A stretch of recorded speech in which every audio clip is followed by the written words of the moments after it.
Hey YouTube, this is Vention. I want to cover something today that's a little bit weird.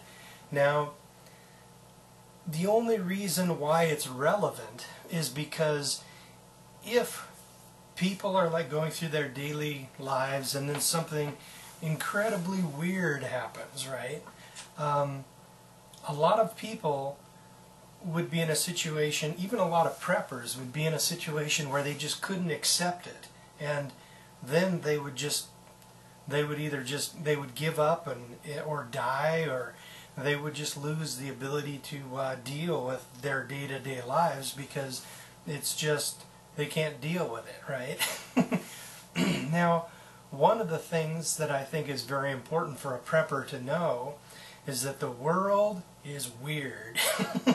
and it could, and it's been weird in the past, and that means that it could get really weird again.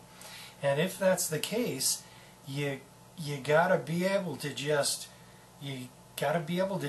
pull it together and just keep on keeping on and deal with the changes that come, and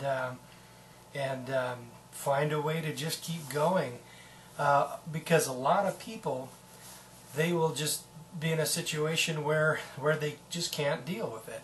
There's, for example, Jack Spirko on the Survival Podcast was saying that his father said that if the power went out and all the electricity just stopped, about a third of the population would just die.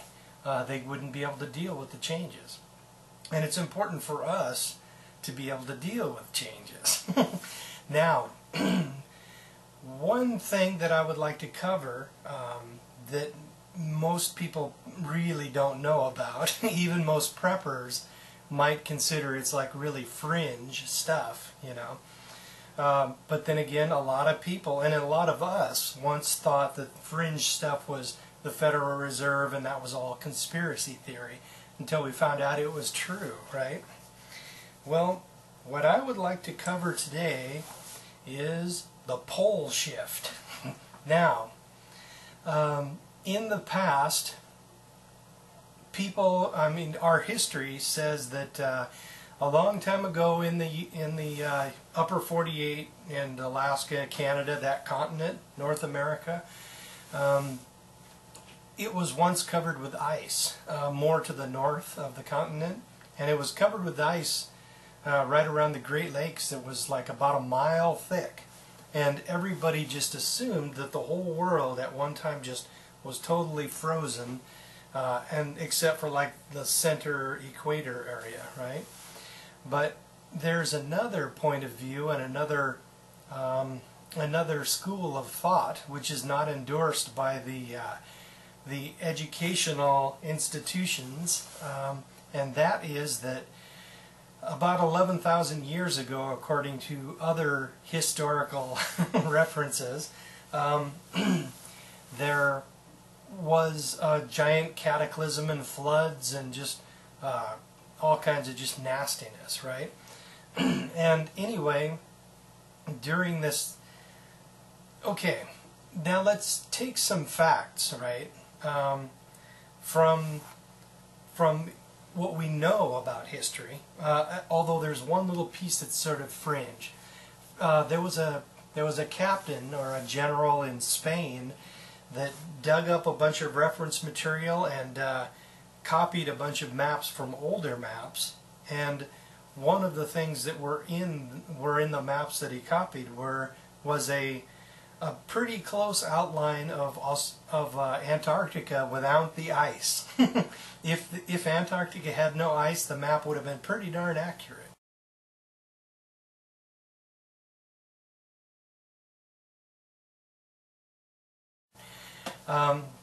Today, you know. And also, there's another fact that everybody knows that people just haven't put together, and that is that in Siberia, they are continuously digging woolly mammoths out of the ice, out of the permafrost, and those woolly mammoths have frozen over many, many thousands of years ago, and they still have temperate vegetation in their stomachs. Now, temperate vegetation doesn't grow in Siberia, and somehow something happened in Siberia that caused the whole area to just freeze over, and they never thawed out, and all these woolly mammoths just froze to death. And they froze before they had a chance to fully digest their last meal, which was the you know, temperate vegetation. Then you have another piece of information, which is the in North America, the Great Lakes and all that were covered with a mile of ice, and then suddenly, really suddenly, it all melted, right?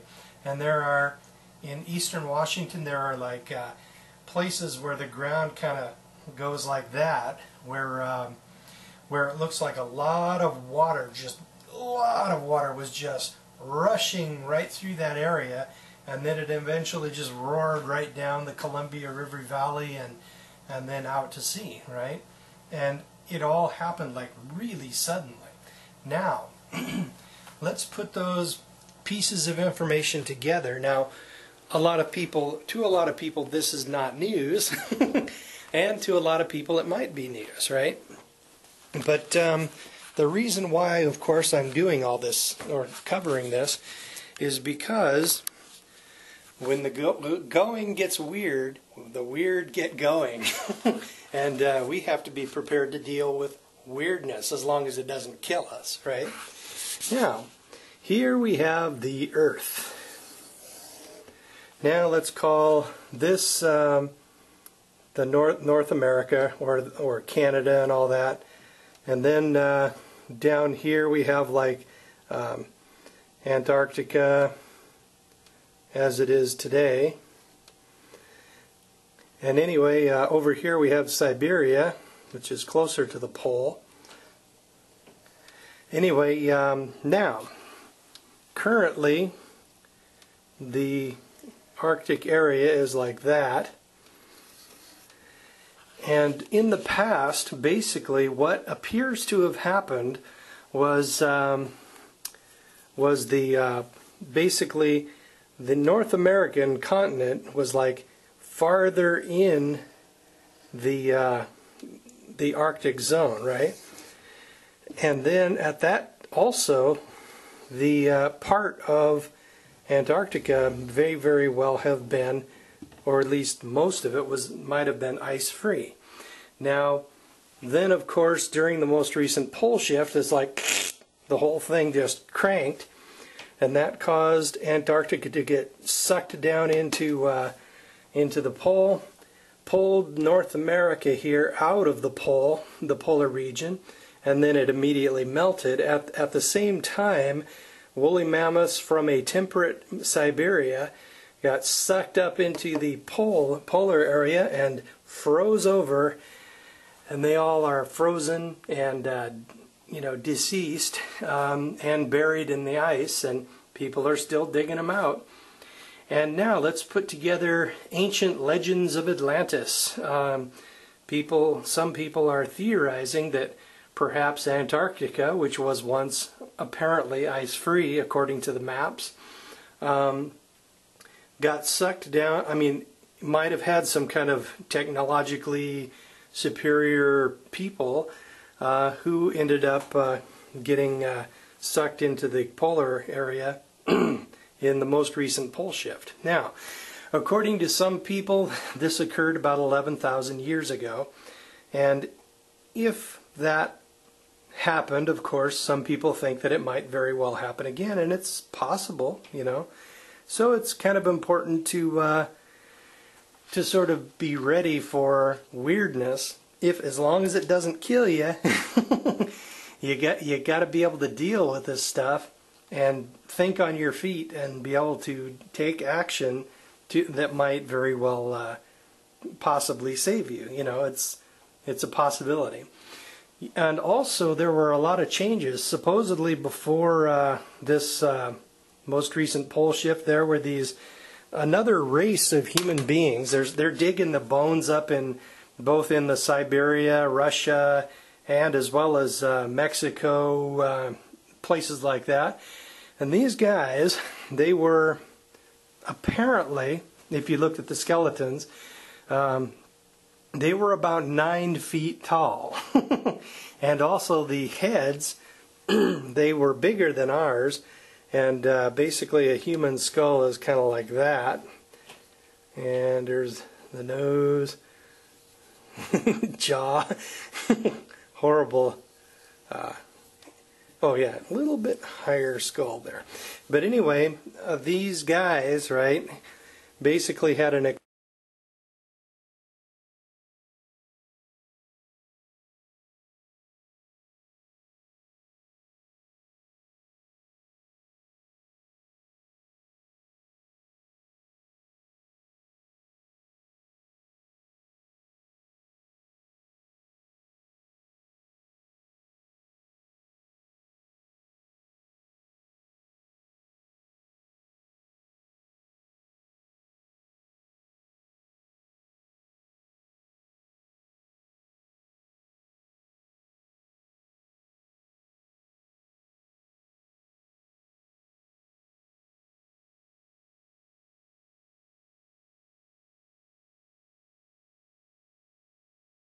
extension on their friggin' skull, and they were what they call cone heads, just like on Saturday Night Live.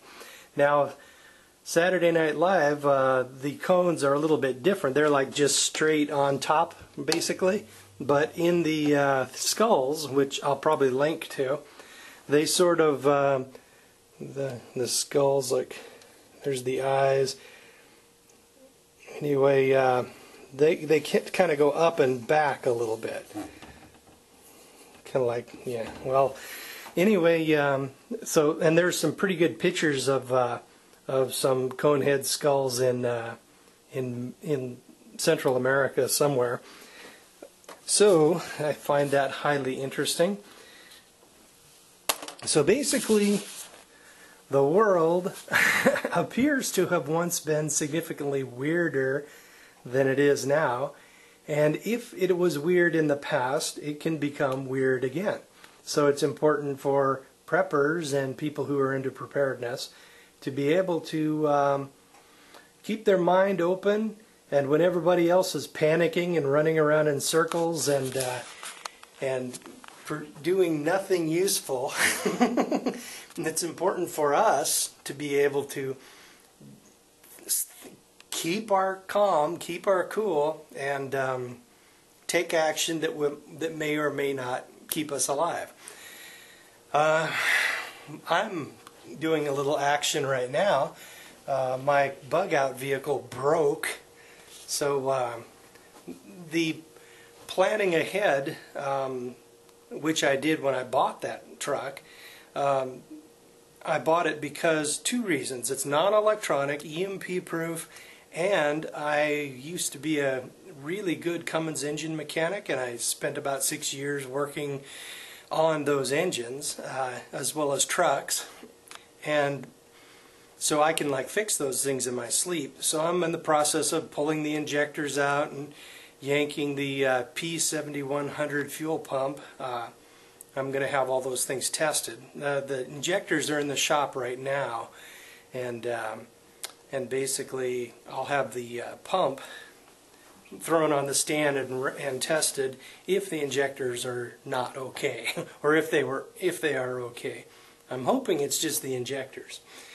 Well, I guess that's about all I got for you on the weird stuff. Although, if you look at do a search anywhere, even on YouTube, and for forbidden archaeology, and you will find weirdness, so much weirdness that it'll be all you need. If you really need weirdness, you can find it there. So later.